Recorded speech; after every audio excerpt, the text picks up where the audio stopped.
नमस्कार।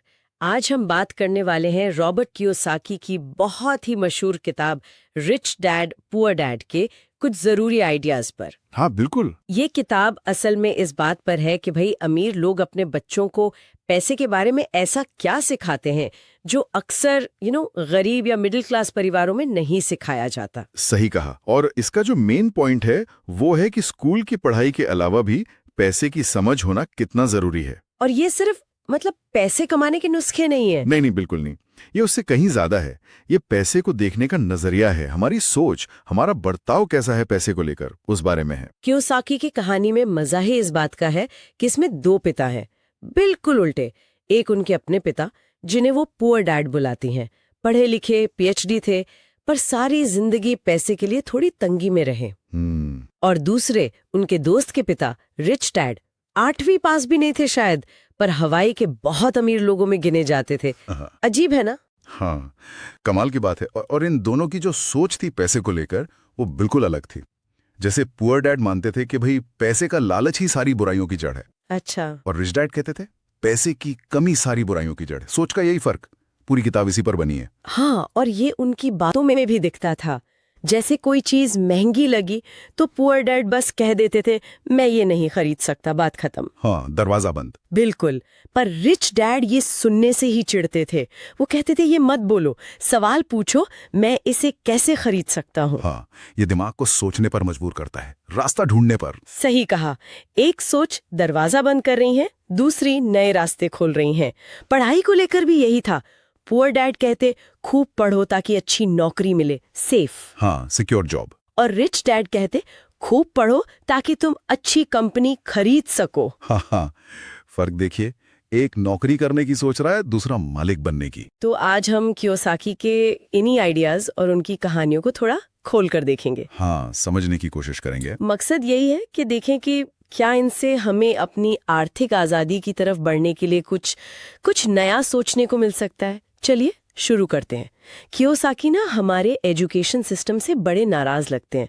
वो कहते हैं कि स्कूल हमें डॉक्टर, वकील, इंजीनियर तो बना देते हैं, प्रोफेशनल स्किल सिखाते हैं। हाँ, अकादमिक। पर पैसे को कैसे संभालना है, कैसे बढ़ाना है, फाइनेंशियल स्किल्स, वो नहीं सिखाते।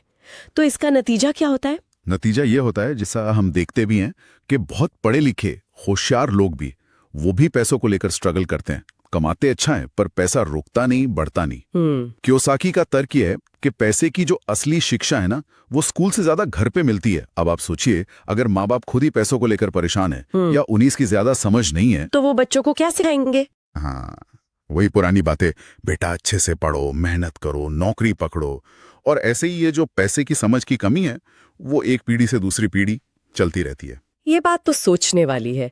अच्छी पढ़ाई लिखाई भी पैसे की गारंटी नहीं है अगर पैसे की समझ ही ना हो। सही। और रिच डैड का सारा जोर इसी पर था, फाइनेंशियल लिटरेसी। पैसा काम कैसे करता है, संपत्ति क्या है, देनदारी क्या है, ये फर्क समझना। और सबसे जरूरी, पैसे को अपने लिए काम पर कैसे लगाना है। बिल्कुल। जबकि पुअर डैड, जो खुद इतने पढ़े लिखे थे, उनका जोर अच्छी डिग्री और एक सुरक्षित करियर पर था। ऐसा नहीं है कि पढ़ाई जरूरी नहीं है, पर कियोसाकी कहते हैं कि उसके साथ अगर पैसे की समझ ना हो तो आर्थिक आजादी वो सपना ही रह जाता है, एक कमी रह जाती सिस्टम में। अच्छा, अब आते हैं कियोसाकी के सबसे फेमस नियम पर। नियम नंबर 1, संपत्ति यानी एसेट और देयता यानी लायबिलिटी के बीच का फर्क समझो और संपत्ति खरीदो। सुनने में कितना सिंपल लगता है ना? हाँ, लगता तो है। पर वो कहते हैं कि ज्यादातर लोगों की पैसे की दिक्कतें इसी एक चीज को ना समझने से होती हैं। उनकी परिभाषा भी थोड़ी अलग है, अकाउंटिंग वाली नहीं, बहुत सीधी। हाँ, बहुत प्रैक्टिकल।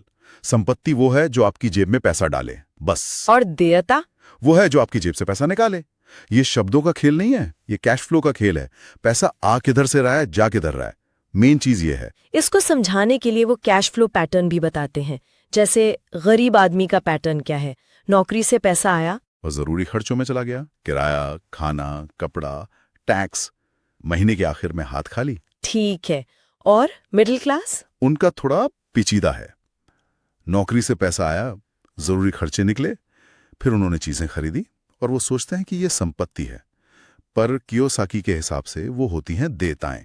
जैसे बड़ा सा घर जिसके लिए भारी लोन लिया, अच्छा। नई गाड़ी लोन पर, क्रेडिट कार्ड का बिल बढ़ रहा है तो होता क्या है, उनकी कमाई का बड़ा हिस्सा इन लोन्स की किश्तें भरने, मेंटेनेंस में निकल जाता है। वो शायद अमीर दिखें पर कैश फ्लो कमजोर रहता है। और अमीर लोगों का पैटर्न? उनकी कमाई का मेन सोर्स उनकी संपत्ति होती है, जैसे किराए पर दी हुई प्रॉपर्टीज, स्टॉक से डिविडेंड, अपने बिजनेस का मुनाफा। ये पैसा पहले उनके खर्च निकालता है और जो बच जाता है उसे वो वापस और संपत्ति खरीदने में लगा देते हैं। तो ये एक पॉजिटिव साइकिल बन जाती है, संपत्ति भी बढ़ती है, कमाई भी बढ़ती है। और यहीं पे वो थोड़ी कंट्रोवर्शियल बात आती है, घर वाली। हाँ, जो कई लोगों को हजम नहीं होती कि आपका अपना घर जिसमें आप रह रहे हैं वो अक्सर आपकी सबसे बड़ी संपत्ति नहीं बल्कि सबसे बड़ी देयता होता है। क्यों? क्योंकि जब तक वो आपको किराया नहीं दे रहा, वो आपकी जेब से पैसा निकाल रहा है। प्रॉपर्टी टैक्स, मरम्मत, लोन का ब्याज। वो कहते थे अगर आपका घर ही आपका सबसे बड़ा इन्वेस्टमेंट है तो आप मुश्किल में हैं। अब ये मानना मुश्किल है क्योंकि घर से हमारा इमोशनल अटैचमेंट होता है, सुरक्षा की भावना जुड़ी होती है। पर उनके कैश फ्लो वाले लॉजिक से देखें तो बात सोचने वाली है। तो मतलब सिर्फ महंगी चीज होना ही काफी नहीं है, सवाल यह है कि वो चीज पैसा ला रही है या ले जा रही है। ये फर्क समझना जरूरी है। पहला कदम यही है। कियोसाकी एक और बड़ा मजेदार आइडिया बताते हैं, चूहा दौड़ या रैट रेस। हाँ, रैट रेस। ये वो चक्कर है जिसमें ज्यादातर लोग फंसे हुए हैं। सुबह उठो, काम पर जाओ, पैसे कमाओ, बिल भरो, फिर अगली सुबह वही। जैसे चूहा पहिए में भागता रहता है पर पहुंचता कहीं नहीं। और लालच। बिल्कुल। नौकरी जाने का डर, बिल न भर पाने का डर, या मैं रोज सुबह उठाता है, काम पर भेजता है। और फिर जब पैसा आता है, तनख्वाह मिलती है, तो लालच आता है और अच्छी चीजें खरीदने का, बड़ी गाड़ी, बड़ा घर, नया फोन। तो क्या होता है, खर्चे बढ़ जाते हैं। फिर और पैसे की जरूरत होती है तो दौड़ और तेज हो जाती है। लोग दिमाग से कम इन इमोशंस के हिसाब से ज्यादा फैसले लेते हैं पैसे के मामले में। और यहीं पर आता है कियोसाकी का पहला सबक जो रिच डैड ने सिखाया। अमीर पैसे के लिए काम नहीं करते। हाँ। वो पैसे को अपने लिए काम करवाते हैं। इसकी कहानी भी बड़ी अच्छी है। जब वो छोटे थे, 9 साल के, तो रिच डैड से सीखना चाहा कि अमीर कैसे बने। तो रिच डैड ने उन्हें और उनके दोस्त माइक को अपनी एक दुकान में काम पर रख लिया। पता है कितने पैसे पर? कितने? सिर्फ 10 सेंट प्रति घंटा। आज के हिसाब से तो कुछ भी नहीं। हाँ, बहुत ही कम। ये रिच डैड की चाल थी। वो चाहते थे कि बच्चे इस पर गुस्सा हों, सवाल करें, सोचें। कुछ हफ्ते बाद जब कियोसाकी ने शिकायत की तो रिच डैड ने समझाया, ज्यादातर लोग जिंदगी भर यही करते हैं, कम पैसे में मान जाते हैं, डर के मारे नौकरी नहीं छोड़ते। फिर रिच डैड ने एक और झटका दिया, कहा अब तुम्हें कोई पैसा नहीं मिलेगा, मुफ्त में काम करो। मुफ्त में? क्यों? मकसद था कि वो पैसे के पीछे भागना छोड़ें और मौके तलाशना सीखें, अवसर देखना सीखें। और बच्चों ने कर दिखाया। उन्होंने देखा कि दुकान में पुरानी कॉमिक्स आती हैं, उनके कवर फाड़कर बाकी फेंक दी जाती हैं। अच्छा। उन्होंने मालिक से कहा, क्या हम ये फेंकी हुई कॉमिक्स ले सकते हैं? मालिक मान गया। फिर इन्होंने क्या किया, अपने घर के एक खाली कमरे में कॉमिक बुक लाइब्रेरी खोल दी। अरे वाह! दूसरे बच्चे आते थे, 10 सेंट देते थे और जितनी चाहे कॉमिक्स पढ़ते थे। देखिए, उन्होंने पैसे के लिए काम नहीं किया, उन्होंने एक सिस्टम बनाया, एक एसेट, संपत्ति, कॉमिक्स लाइब्रेरी जो उनके लिए पैसा कमा रहे थे, भले वो वहां हो या ना हो। हाँ, पैसे को अपने लिए काम पे लगा दिया। बिल्कुल। ये था रैट रेस से बाहर निकलने का पहला प्रैक्टिकल सबक। ये सिखाता है कि सिर्फ सैलरी बढ़वाने पर फोकस करने के बजाय कमाई के नए जरिए कैसे ढूंढे। दिमाग खुला रखना पड़ता है। कियोसाकी का तीसरा सबक है, अपने काम पर ध्यान दो। सुनने में थोड़ा अजीब लगता है, माइंड योर ओन बिजनेस। यहां वो एक फर्क बताते हैं, पेशा, प्रोफेशन, और व्यवसाय, बिजनेस में। ये क्या फर्क है? उनका कहना है कि ज्यादातर लोग अपने पेशे को ही अपना बिजनेस समझ लेते हैं। जैसे कोई डॉक्टर है, वो कहता है मेरा बिजनेस डॉक्टरी है। कोई बैंकर है, वो कहता है मेरा बिजनेस बैंकिंग है। पर क्या वो उस हॉस्पिटल या बैंक के मालिक हैं? नहीं, वो तो नौकरी कर रहे हैं वहां। हाँ, तो उनका पेशा डॉक्टर या बैंकर है, पर उनका अपना बिजनेस कुछ और होना चाहिए। वो चीज जो उनके एसेट कॉलम को, संपत्ति वाले कॉलम को बढ़ाए। इसका वो सबसे अच्छा उदाहरण देते हैं रे क्रॉक का, जिन्होंने मैकडॉनल्ड्स को इतना बड़ा बनाया। हाँ, मैकडॉनल्ड्स वाले। जब उनसे किसी ने पूछा कि आप किस बिजनेस में हैं, तो सबने सोचा वो कहेंगे हैमबर्गर, पर उन्होंने कहा मेरा बिजनेस रियल एस्टेट है। लोग हैरान। हाँ, क्योंकि वो हैमबर्गर बेचने के साथ साथ हर मैकडॉनल्ड्स फ्रेंचाइजी की नीचे की जमीन खरीदते जा रहे थे। वो जमीन उनकी असली संपत्ति बन रही थी, जिसकी कीमत टाइम के साथ बढ़ती गई। अच्छा, तो कियोसाकी की सलाह है, अपनी दिन की नौकरी रखो, वो जरूरी है। उससे पैसा आएगा खर्चों के लिए, निवेश के लिए। लेकिन साथ साथ अपना ध्यान अपने बिजनेस पर लगाओ, यानी अपना एसेट कॉलम बढ़ाने पर। असली वेल्थ वहीं से बनेगी, सिर्फ देनदारियां खरीदने से या महंगी चीजें जो संपत्ति नहीं है इकट्ठा करने से नहीं।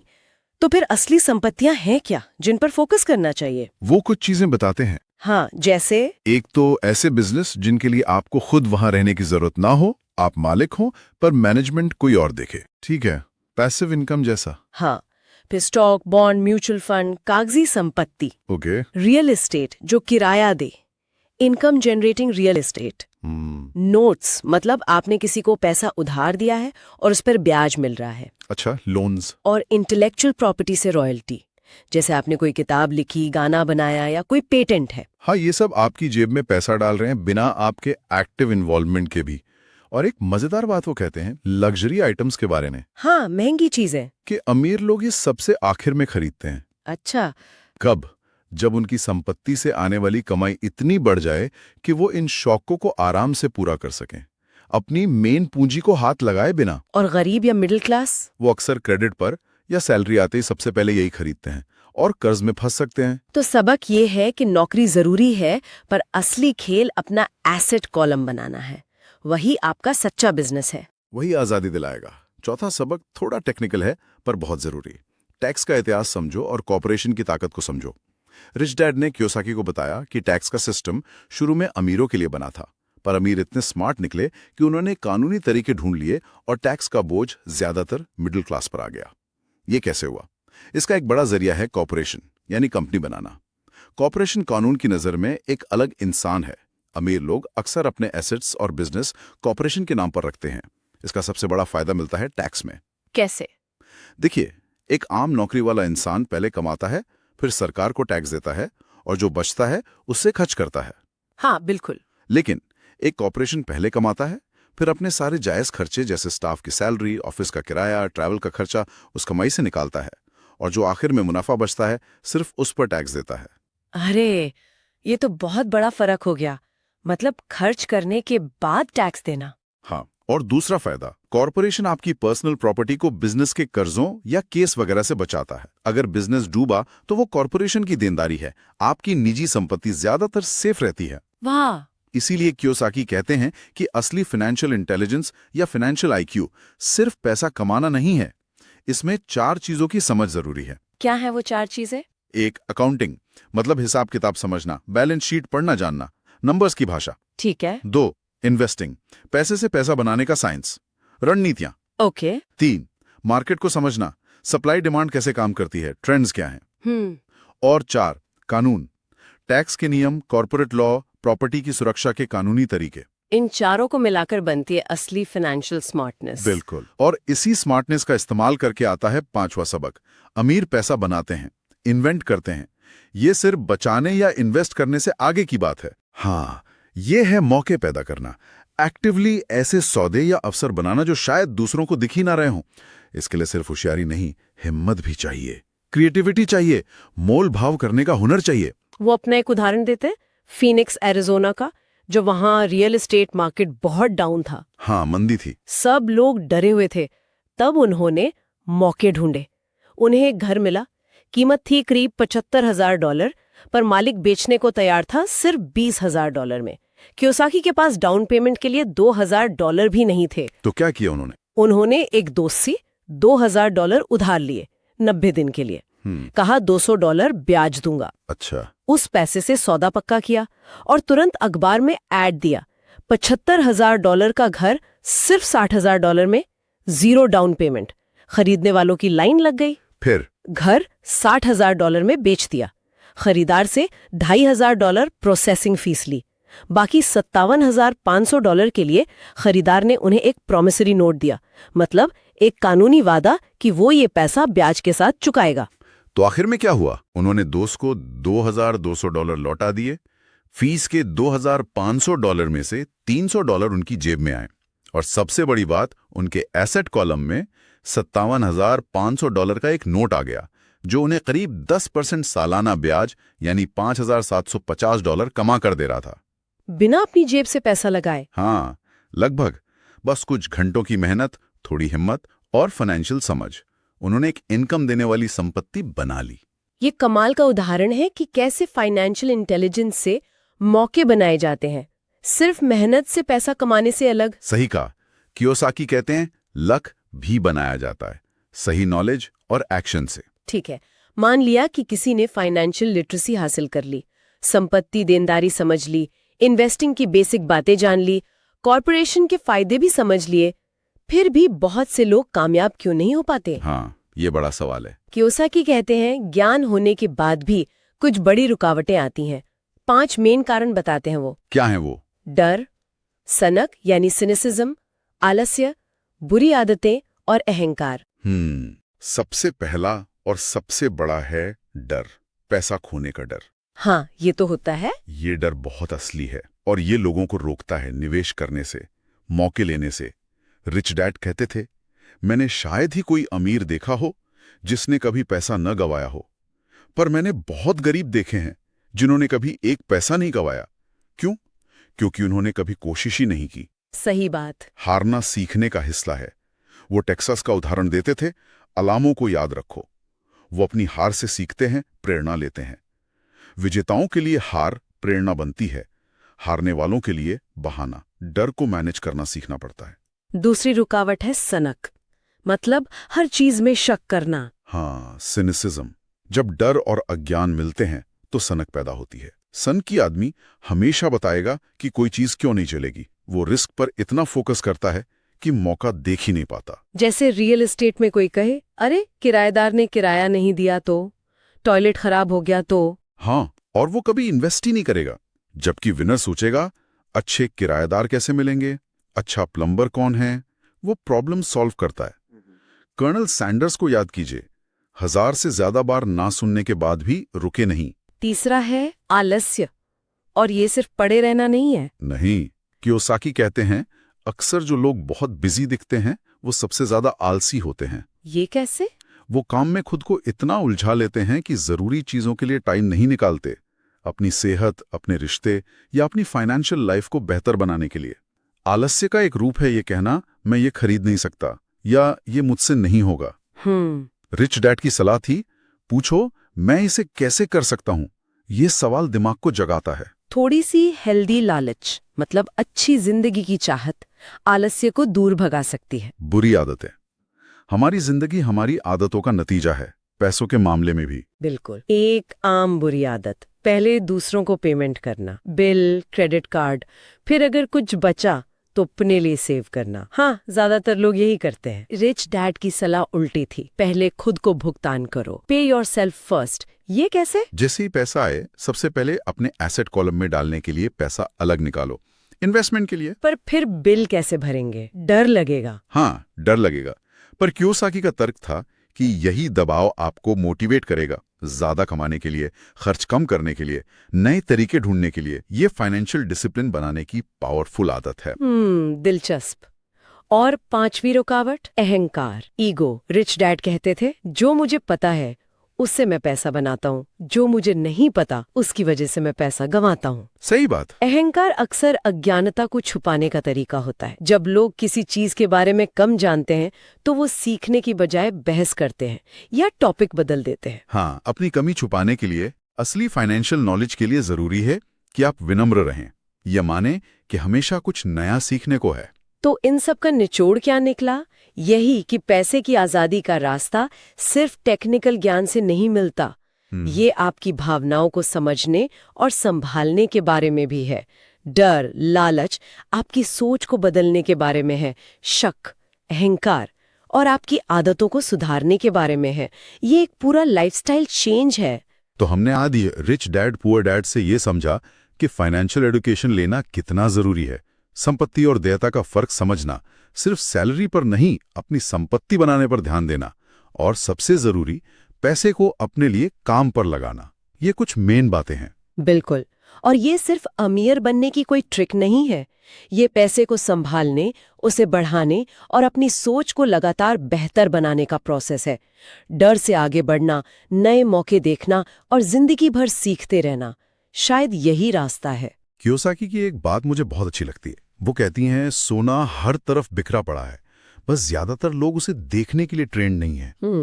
और इसी सोच के साथ आज की बातचीत के आधार पर सुनने वालों के लिए एक सवाल ये हो सकता है, अपनी फाइनेंशियल जीनियस को जगाने के लिए, उन मौकों को देखने के लिए जो शायद अभी नजर नहीं आ रहे हैं, वो पहला छोटा कदम क्या हो सकता है जो आप उठा सकते हैं? हाँ, वो कौन सा डर है या शक है या आदत है जिस पर सबसे पहले काम करने की जरूरत लगती है?